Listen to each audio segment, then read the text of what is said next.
All-Star Toyota presents Off the Bench with Jordy and T-Bob Hebert. ESPN Baton Rouge, New Orleans, Alexandria. Burrow throwing. Far side and going to be grabbed by Chase at about the 3. He'll step into the end zone by his lonesome.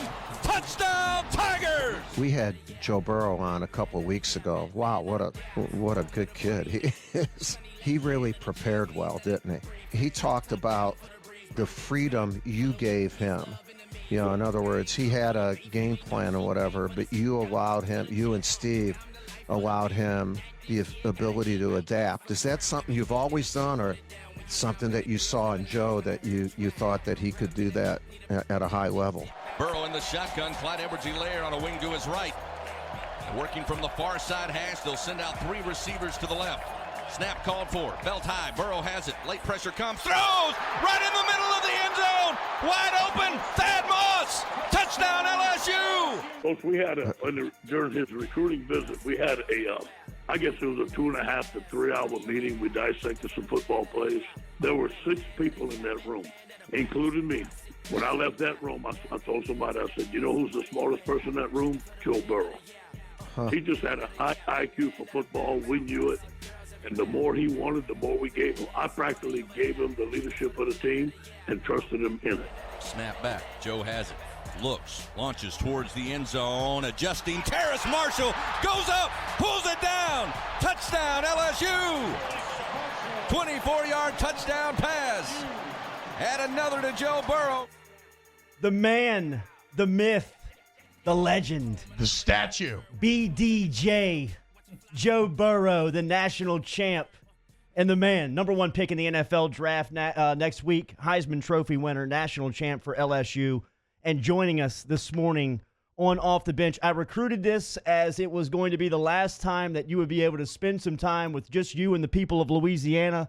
We appreciate you taking that time this morning. Good morning. How are you? I'm good. How are you guys doing? Doing good, man. Hype, man.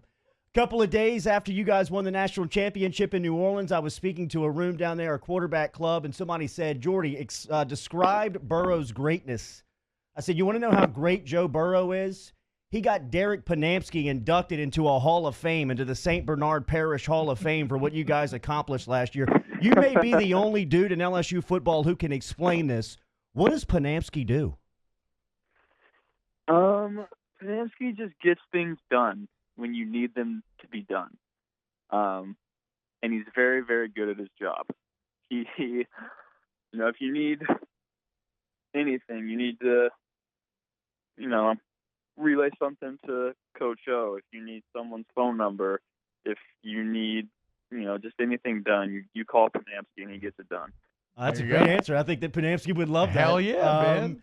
He will be one that misses you greatly within the LSU football program, obviously, with what you accomplished over the last 2 years.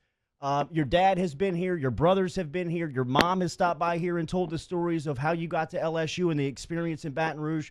From your point of view, what's the last 2 years been like? It's been kind of 2 separate sections for me. You had last year and the off season leading up to it, and then you had the whirlwind first year when I was just kind of learning how to live in Louisiana, play with those guys, play the kind of offense we were playing. So that first 6 months was kind of just its own thing for me, learning how to do all that stuff and be successful. And then the next off season was just a bunch of fun because we knew exactly what we were going to do. We knew the kind of people we had, and we knew the kind of team we were going to have.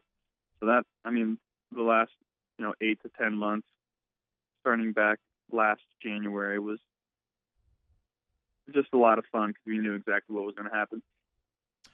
Joe, one thing that stood out to me listening to you on the Coach K podcast, listening to Coach O on that Coach K podcast, and talking to O, is maybe outside of what I experienced when I played college football, it seems like as a player, you had a lot of input. You had a lot of control. You were allowed a lot of freedom. Was that there from day one? Was that earned through year one? Like, do you remember the moment when you knew that you were going to be able to be a lot more involved in decision-making and game planning?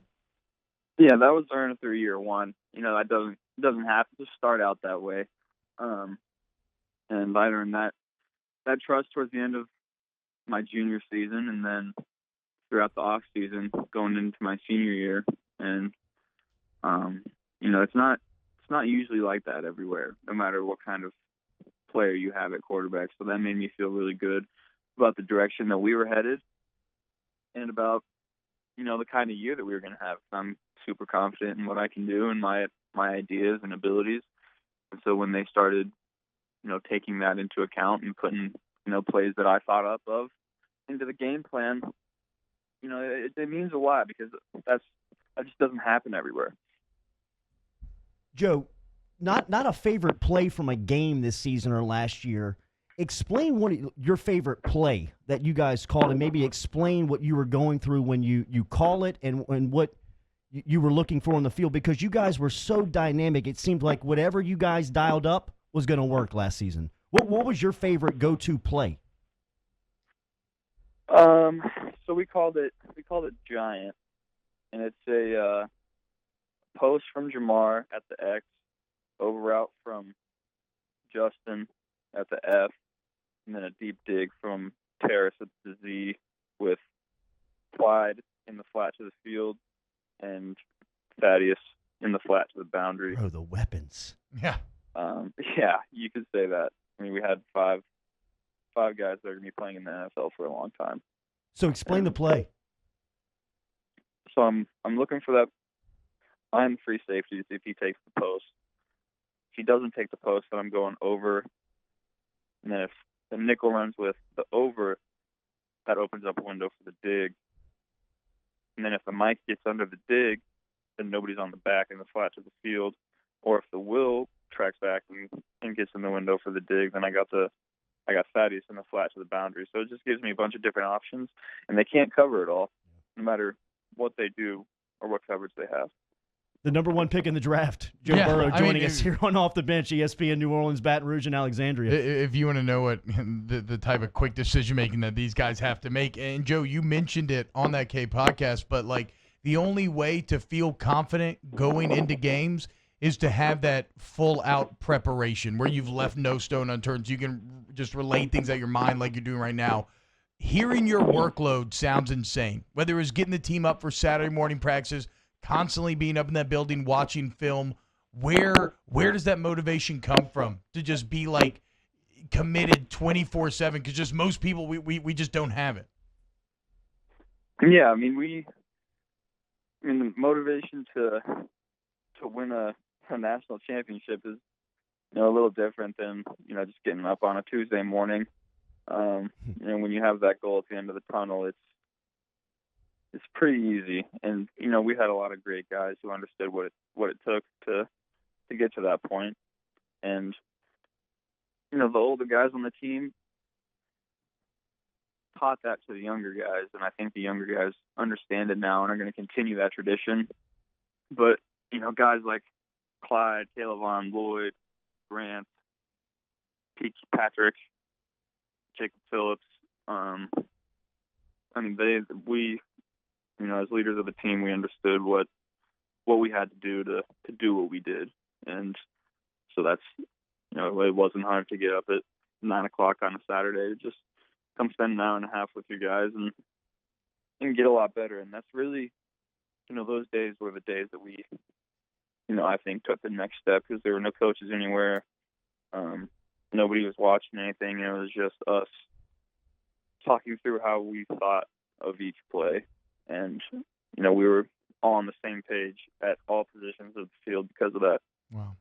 We became very possessive from you as a fan base, the media, the LSU football program, and protecting people that were talking about you, whether it was Colin Cowherd asking Urban Meyer if he remembered recruiting you, or Jordan Palmer throughout the year and whatever he had to say about you, all the way down to your hand size.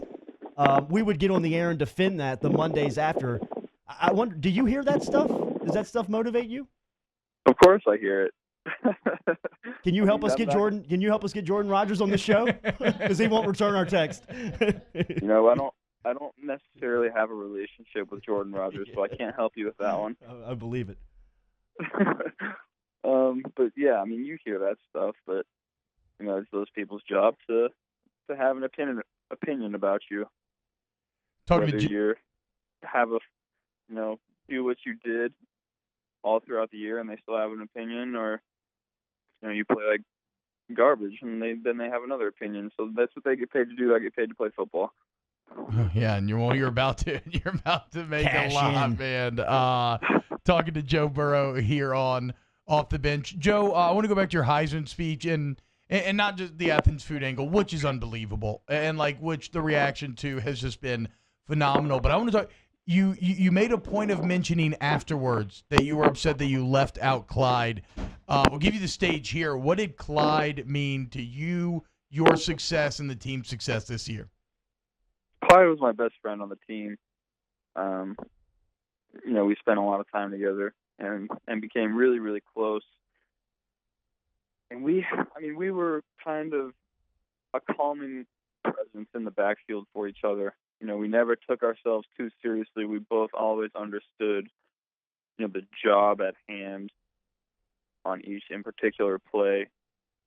And then every once in a while, we would just throw jokes out at each other in the middle of a play. Like one time in a huddle after a quarterback sneak, Clyde would always come up and, give me a little jab in the ribs afterwards, in the pile. And then he would make sure to tell me to hold on to that football, but he would say it in like a joking way. So just things like that. He kept it light and also led by example as well as vocally to, kind of relay messages to the team. He's going to play for a long time. He's so good, and he's one of the best guys I've been around. And y'all two hooked up on what was my favorite play of the football season, Joe, that touchdown right before half at Alabama, sheer domination, start the Avalanche. Can you take us into the huddle before that play? So we had been working on – so that was the first week we had that play in the red zone. We had seen the Detroit Lions run it the weekend before, and so we put it in. And me and Clyde worked that play after practice every day that week, and probably repped it, 150 to 100 times throughout the week. Just and we would be talking, Clyde, I think that one was a little too flat. Try to keep that one a little higher, or go a little slower to let Jamar clear out that defense. And the way the play is set up, you get Clyde matched up on a linebacker one-on-one on a corner out. And as soon as I saw the look pre-snap, I knew we were going to have it. So there was talk before that play of just kicking a field goal because we had, there were like 11 seconds left. We had it on like the, 14 or 15. And I was looking at him. I was like, what are we talking about? Why would we kick this field goal? We have to play a touchdown. What are we doing? Let's go. And then Coach O was like, all right, run a play. That's wow. Great. That's great. And then Joe Brady was like, we called it Alvin. What do you think about Alvin? He said, yep, started running on the field with my headset off. We called it, and as soon as I saw the look, I knew that play was going to work. And Clyde ran it great. Thaddeus did his job. Jamar did his job. And it was wide open. Was that the biggest win of the year? Biggest win of the year. Was that the biggest win of the year? Oh. I don't know about that. Yeah.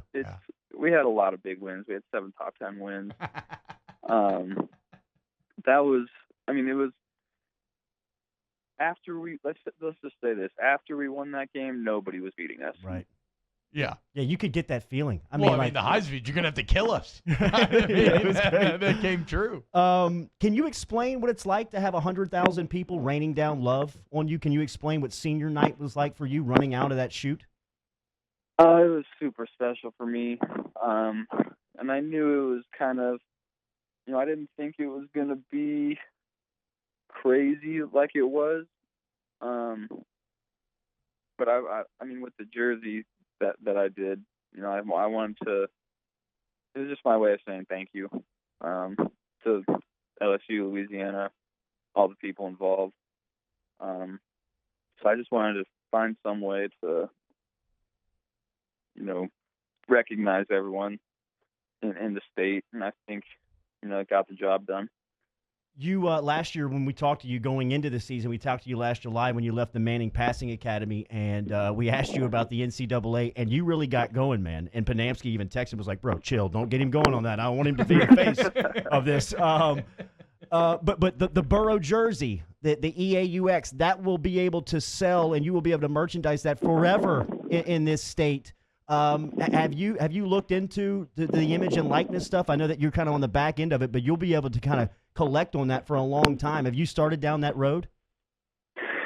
Yeah, Nike is now selling jerseys, Wow. not knockoff jerseys, online. So Wow. I see a little royalty from that now. So that's awesome. You no longer have to order them from China. You can get it online at Nike. That's right. What has this process been like for you in getting prepared for the draft? It looks like you're going to be the number one pick. Cincinnati holds that spot, but it's been a very quirky pre-draft process with COVID-19. How has this been? It's been super weird. You have Zoom meetings and Skype meetings with different teams. And then, like high school again, I'm stuck at home with my parents. And the only time I get out of the house is to work out. So it's been, let's just say it's not how I envisioned my pre-draft process going. Yeah. Is the Heisman in your parents' living room? I know we've asked your dad before. So do you see it when you go to the breakfast table? No, you don't even notice it anymore. It's just kind of sitting there. Do you work out at Joe Burrow Stadium? No, I do not. I just work out outside because everything is closed up here. I think it is in Louisiana too, but yeah, I can't really find. I just go to a little grass area somewhere, start throwing and doing push-ups and lunges and everything. Yes, the Rocky workout. Talking to Joe Burrow, the statue, the legend, here on Off the Bench. Joe, I don't know about you. I kind of feel like you made the Bengals commit to A.J. Green. Are you already kind of flexing on the franchise a little bit? I don't know about that one. I think that report, I didn't actually do that. People like to get sources that exaggerate certain things. So what about entering Cincinnati, though? Because it seems like and like you said, we all get paid to have opinions, and everybody's going to fill every opinion vacuum. But you strike me as someone who loves a good challenge. What do you see in being a first overall pick and maybe going to a franchise that hasn't had a ton of success recently? That's in the draft is funny because you don't have not a lot of professions pick you to engineers don't get drafted to certain companies, so that's kind of peculiar in the capitalistic ways of the United States, but that's how it is, and the teams that had the worst year pick at the top, and that's why they're there. So whatever team I go to, it's going to be a challenge at the beginning. I'm going to have to persevere through it, and just like I've done in the past. And you might have a really good first year, you might have a really bad first year. You don't really know, especially without OTAs this year, and you're going to have less time with your team. So there's going to be ups and downs for sure. You're just going to have to battle through it. I asked you about it last summer going into the season. Now with the experience, how cool was it there to have your dad every step of the way? It was awesome, and it was even better for my mom, because the year before my mom was coming to every game, and it was by herself for, with one of my brothers, and then she got him down here. So I think, that was awesome for her and myself and the whole family. It was, my family and I never really got to see each other that much, apart from my mom and dad. My brothers were away, and my aunt and uncles and my grandparents, and that was kind of, their time to get together and spend a lot of time together. So that was awesome. Coach O tells a great story. He says that nobody is going to miss Joe Burrow playing football at LSU more than Dan Burrow. You get the statue outside the Tiger Stadium. Dan Burrow's going to get the statue at Uncle Earl's. Oh, yeah. What are you most looking forward to as coming back with your family and maybe experiencing an LSU game, not as a fan because you'll never be a fan, but just kind of the outside elements of not playing? So as a player, you never really truly understand the environment because you're so locked in on the field. I mean, at a certain point, the crowd noise just becomes white noise to you. So I'm very excited to not be so locked in on that and actually experience the atmosphere around me. Joe, so another thing that Coach O talks about is after you came on your visit, for whatever reason, he said he left and he was convinced you were going to Cincinnati. And then, as the story goes, it was Dan Burrow that got in there and made the flip. How much truth is it to Dan getting in your ear and getting you to come down to Baton Rouge? There's not too much truth. There was, everyone on the visit. I'm a quiet guy until you get to know me a little more. So I wasn't saying a lot of things. And, I wasn't, they had the photographer with the uniform lined up, and I wouldn't do that. Oh.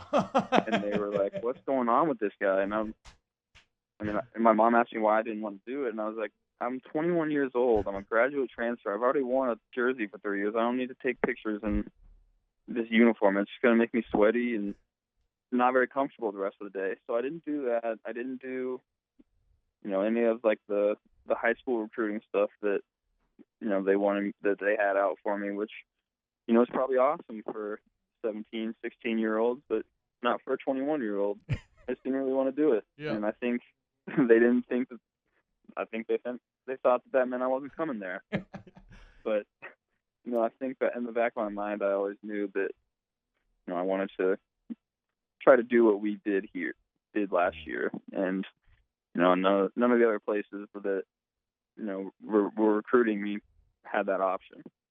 Such a magical run, man. Still doesn't feel real, dude. It doesn't. Did you hear about the time your mom stopped by on the show and we told G-String to send her the jersey? I did. Yeah, sorry about that, bro. That was our fault. I mentioned that I recruited you here to get to a lasting message, one more visit with the people of Louisiana.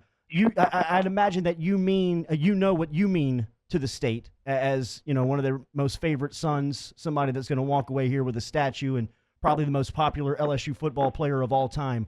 What does the state of Louisiana mean to you? They gave me my career. Coach O and LSU resurrected my career and made me what I am today. Obviously I made myself too, but they gave me the platform and the opportunity to do what I'm doing now and what I'm going to be doing hopefully for the next 10 to 15 years. It's not the last you'll see of me. I'll be back all the time and hopefully have some business ventures in the area as well and a lot more ring ceremonies. Yes. And a lot more ring reunions that hopefully we'll all be back for.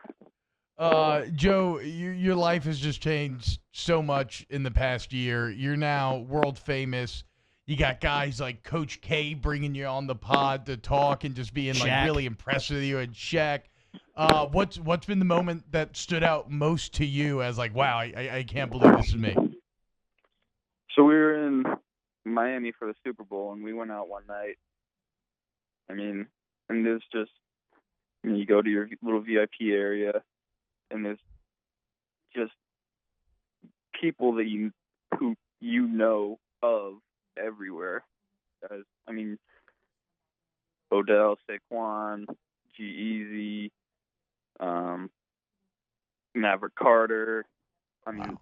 Just people everywhere that have known their name for a long time, and now they know your name.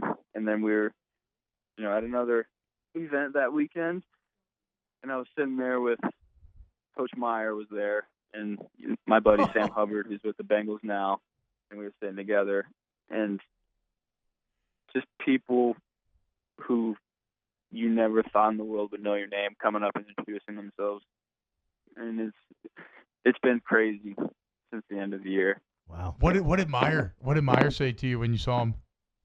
We were just hanging out. We were together for about an hour and just talking about old times, talking about future times. It was a good time. It was good to see him. Seven up and orange juice? That's the drink of choice? How in the world do you guys know that? See that? Jordy, look, man, Jordy knows how to get his hooks in the family. Like you gotta understand that. We've been barking up this tree for a while. Explain that one. I think I've single-handedly made Simply Orange juice hundreds of thousands of dollars over the years. Joe, I cannot thank you for this enough, man. This has been a highlight of our show, and you have been a highlight of LSU football that will live on forever. We appreciate you sharing the memories with us this morning. Best of luck to you next week in the NFL draft, and thank you for the time this morning. Yeah, I appreciate it, guys. Have a good one. You got it, man. Take it easy, Joe. There he is, BDJ, Joe Burrow, checking in. Heisman.